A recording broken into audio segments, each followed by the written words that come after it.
Okay, so welcome to part 2 of the 2022 Client Acquisition Masterclass series here on YouTube. There's no course, by the way, so if you're new, there's no 997 course I'm trying to funnel you into, don't worry. But this is part 2. If you haven't watched part 1, it'll be posted on my channel a couple of days ago, so go back and watch it, because otherwise part 2 won't really make much sense.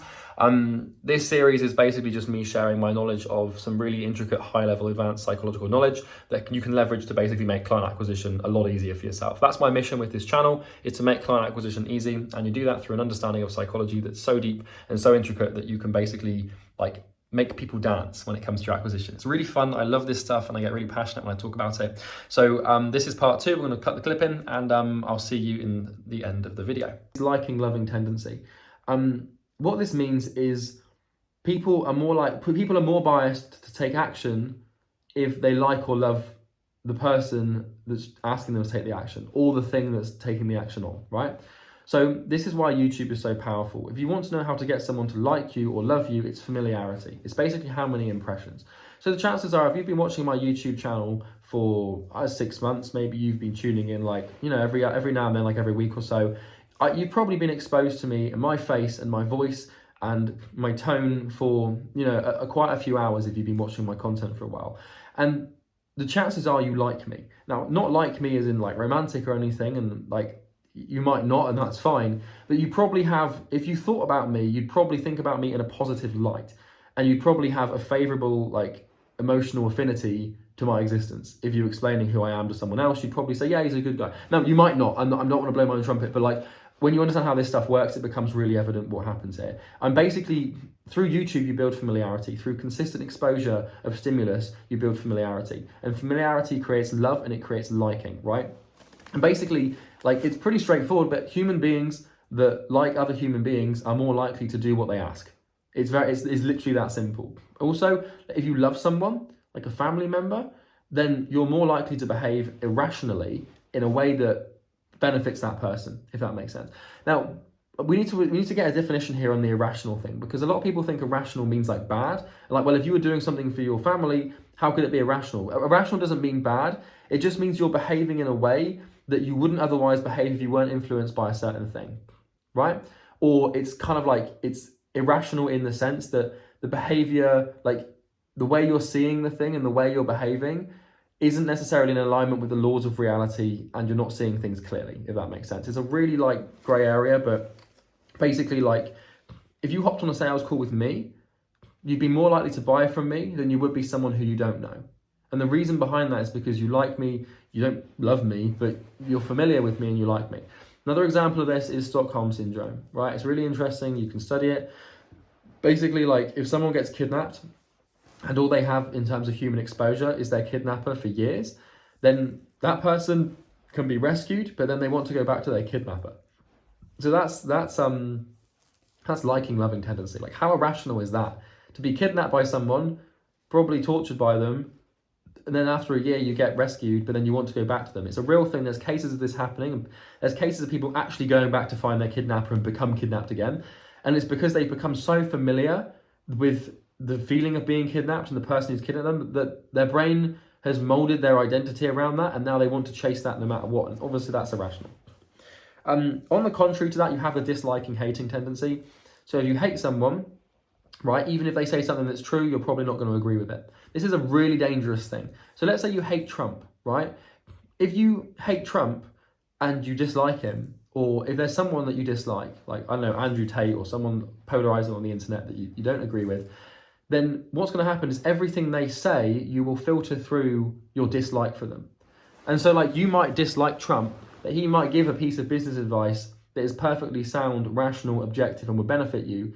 But you're clouded by your misjudgment of your hate, so you don't actually receive the information and your ego doesn't let it actually enter your mind. This also works on the contrary to the loving, liking tendency, where you're more likely to receive information from someone you like. So if you dislike someone and they say something that could massively benefit you and improve your life, you won't actually take it on board because you're irrationally predisposed to the hatred that you don't actually do anything to accept what they say. It's a dangerous one, and considering how polarizing everything is these days, it's important. So loving and liking, disliking and hating, it's another thing on sales calls. be likable, be nice, be happy, be friendly to see people. You don't want to become someone that they dislike, right? Now, you don't want to spend like your whole time becoming someone they like, but like the tone and the experience that the person has with you should be built to build trust and like, obviously not hate. Doubt avoidance tendency is basically when like human beings just ignore doubt, right? And like you can leverage this so well to get clients, especially on sales calls and like with appointment booking. Like if someone sees the incentive and they like the person, so this is what I mean by Lollapalooza, right? They don't stand alone, they're all connected. But let's say I get you on a sales call and we establish your incentive. We also establish your pain avoidance, which we'll talk about. We also establish like all of these cognitive biases and everything. And you know what you want. You trust me because you like me irrationally. You have the incentive lined up. We have a sharp contrast working. There's other cognitive biases going on, and you want what you want really badly. Now, what happens in this point, in this situation, is doubt avoidance starts to kick in. Doubt avoidance is basically where, like, your brain might start to produce like thoughts like, okay, we're being a bit irrational here. We're not being objective. We're being subjective. We might be like under the influence of some biases here. But then it's like shutting those voices out. So basically, when you get to a certain point psychologically, you start to ignore doubt, mainly because like it doesn't align with this new belief you've slowly formed, if that makes sense. So there's this thing in psychology called cognitive dissonance. And when you form a belief, it's really hard to like start believing something's opposite. And so if you can get someone to form a belief that it's a good idea to work with you, then they're going to still have doubts. But if you do such a good job, then they'll just avoid those doubts and they'll ignore them, basically. So like, let's say, for example, like the example used in this book, it really drills the point home. Let's say that you are a mother, right? And your 19-year-old son is sent off to war. And you convince yourself, like, this is, I don't know, like whatever, you convince yourself he's going to come home, and he never comes home, but you refuse to doubt that he's dead. That might not make sense. You refuse to believe that he is gone, if that makes sense. So every time you have a doubt, like, oh, he's dead, like he hasn't come back for 5 years, even though you've been told by other people that he's dead, like you still have doubts that they're telling the truth. And it's like a so then the other thing here is pain avoidance. Simple pain avoiding psychological denial is number 11. And like, when you're in this situation where like you want something so bad and you want to avoid pain, basically this doubt misinfluence tendency sort of just manifests, and you're going to sort of like, if you doubt that your son is alive, then you'll just sort of be like, no, that's not true, he's coming home. And it's just denial, basically. But it's a really powerful thing, because if you can understand this, then build it into your acquisition processes. Inconsistency avoidance tendency. My goodness, this one's fun. This is basically commitment consistency tendency, for those of you smart people who know what that means. But inconsistency avoidance basically means like we avoid behaving in ways that are out of alignment with what we believe to be true, or what we've already decided. So if you make a decision, then you probably won't go back on that decision, especially if people are watching. The thing there is the people. So like, if someone decides to buy from you, it's really unlikely they change their mind suddenly. Now they might, we've had this happen before, but it's much easier to close them. But basically, like, inconsistency avoidance is like, there's this thing called praxis, which is giving like assent to belief in the form of action. So what that means is if you believe something, you're going to act in accordance with that belief. So what you want to try and do throughout your acquisition process is get people to sort of polarize to your way of thinking. And you do that through agreeing with them and then adding things to the agreement. So if someone says something that you like, that works in your favor. So like, let's say, for example, I'm on a sales call and someone says, yeah, I don't want a done for you solution, I want a course. Then I would agree with that, so that's a really good idea, and then add something to it. It's like, yeah, courses just seem to make the most sense, like especially for you, don't they? And then like, they'll agree.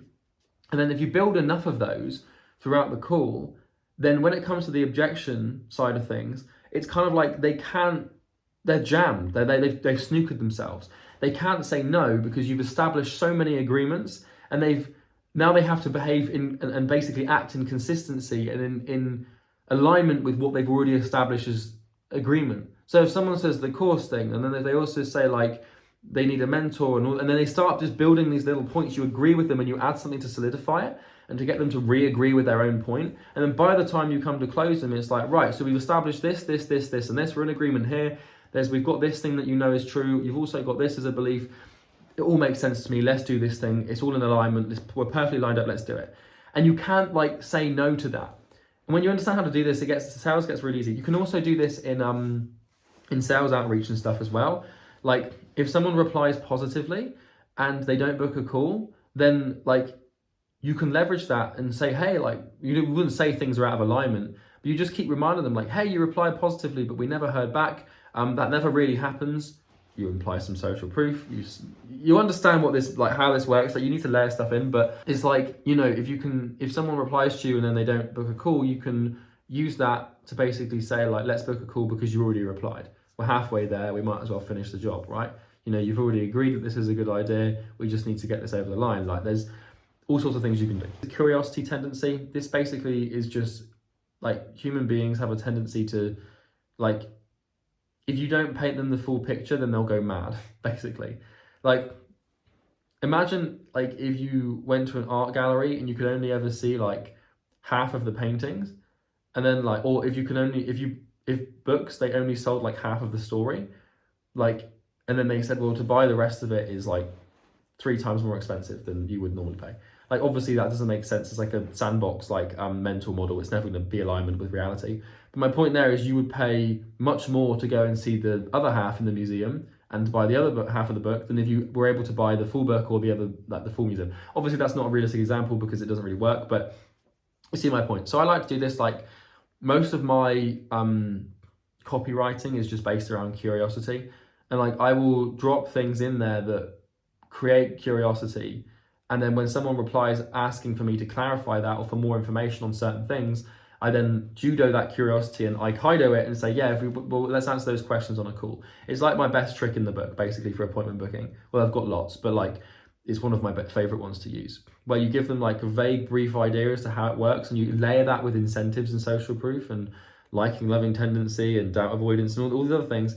And then like you layer so much in there and so much good stuff, but you don't really explain like how it works with the intricacies. And then and then the human by their very nature will be curious. It's like, well, how does that work? Like why, how, what, who, where, when, why? They want to know answers to these questions. And you then, instead of answering them, you just say, yeah, let's hop on a call and I'll explain everything. And that's how you book appointments. People think that appointment booking is this weird, like wacky thing, but really it's just curiosity times incentive. like if you just get those 2 things right, then everything lines up. Kantian fairness tendency is, well, people want things to be fair. They want to be treated equally. If you look at any massive movement like Black Lives Matter, that's just Kantian fairness tendency on a mass scale. And it's fair enough. Like, you know, human beings value fairness, and like we don't value injustice, and we value justice, which is like exactly why our legal system works on the premise of innocent until proven guilty, not guilty until proven innocent. So if it was the opposite, things would be pretty fucked. So Kantian fairness tendency, like what this means is everyone wants to be treated fairly and everyone wants to feel like there's justice in the world. So like you can use this to your advantage with your outreach and your inbound systems, your ads and your sales calls and your acquisition systems as a whole. And you can do that basically by saying like, well, it doesn't seem fair to me that you're doing all this work but not getting paid how much, or it seems to me like you deserve way more than you have. So like you can get people on your side, and I love to do this, where like if I know I can help someone, it's fair game. Where like if someone's running like a business and they've been working really hard to make it work, and like they've been struggling and they've been doing it for ages, then you can basically get them to like you by being like, dude, like you've been doing this for so long, it seems unfair to me that you haven't got these results. Or dude, it just feels to me like you deserve to be further ahead than you are, right? And they'll agree with you. And because they feel like, naturally, if you feel like this, you're an idiot because you're just feeling like a victim. We only get what we deserve, but it doesn't mean you can't leverage it, if that makes sense. I do this a lot with email copy and stuff as well, where it's like, you know, there's all sorts of little things you can tie. What I'm going to try and do is just throw the ideas at you. It's really hard to give like tangible examples off the top of my head because I just do this so naturally that it doesn't really like, it's hard to articulate like how. But Kantian fairness tendency, basically understand that people want to be treated fairly. And if people feel like there's an injustice, they'll do things to correct that injustice. So if you can build injustice into your acquisition or perceived injustice, then they will want to account for that with justice, which is basically them buying from you so they can feel like they're being treated fairly. Also, like this is why we charge the same price for every client. And it's also why, like, if you are charging a higher price, and like it's with objection handling, like or they try and negotiate, let's say someone tries to negotiate, right? Like, everyone understands fairness. Not everyone understands why they should be paying the price you're charging. So one thing I like to do, if someone's like, can you give me a discount? You say, well, I'd love to, but it wouldn't be fair on our existing clients. Imagine if you paid us that amount and then you found out I let somebody in for less. How would that make you feel? Right? Then you can, that's Kantian fairness. You can leverage that, and then they'll be like, fair enough. And that will usually be what they say. So it's fair. It's basically fairness. And this is the shit that I love. I geek out over this stuff. In case you can't tell, like, it's like my true joy of life is it's studying these things. I don't know what it is. Envy, jealousy, tendency. You don't really want to build this into acquisition too much, but it's still good to understand. Basically, like, if you're jealous of someone or envious of someone's situation, then you're going to start doing things because of that, right?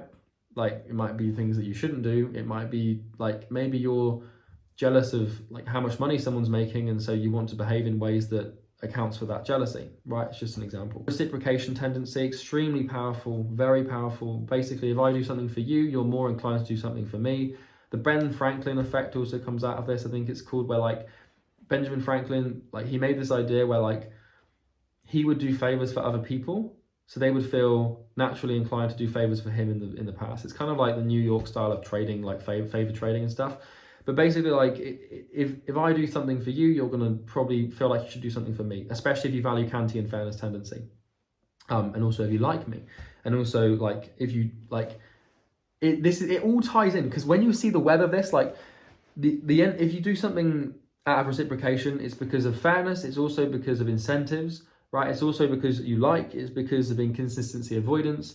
Like, it's also, there's so many things that happen with this. So reciprocation, basically, if I do something for you, do something for me. This is like where the audit model comes from, which I don't really like. But it's also like, in acquisition, how you treat others is how they treat you. So if you value their time, they'll value your time. If you're to the point, they'll be to the point. If you're honest and straightforward, they'll be honest and straightforward. But if you try all of this weird shit that you shouldn't be trying, then they're going to reciprocate weird shit that they shouldn't be trying. Reciprocation, like, if you give someone a gift, like, it's kind of like Christmas presents. Like, imagine how you feel if, like, someone bought you a Christmas gift, but you didn't buy them one. If you're a normal human with normal biases, you would punish yourself with guilt and shame and probably try and correct that with another big gift, saying, I didn't get you anything for Christmas, I'm so sorry. It's kind of just how humans work. And that's just normal behavior that happens everywhere. But if you haven't been exposed to this information, you won't see it, you won't be able to leverage it. All right, so that's the end of the video for part 2. I'm going to post part 3 in the next couple of days. If you found it useful, please do comment, like, and subscribe, and do all the fancy stuff that you know you're supposed to do when you like a video. I really appreciate it if you do subscribe. You don't have to, of course, you can just keep watching without doing that, but it means a lot to me. Also, comment your favorite cognitive bias and the best thing you learned in this video. I'd find that really helpful. Gives me good feedback. Now, the other thing as well is, if you're an established agency owner, coach, or consultant, you can click the first link in the description. Basically, if you're making 10 grand a month or more, we can help you make 100 grand a month, but only if you're already established. So if you like that and you want to do that, then you can click the first link. If not, I don't really mind, it doesn't really matter. But yeah, I hope you enjoyed this video, and I will look forward to seeing you in part 3.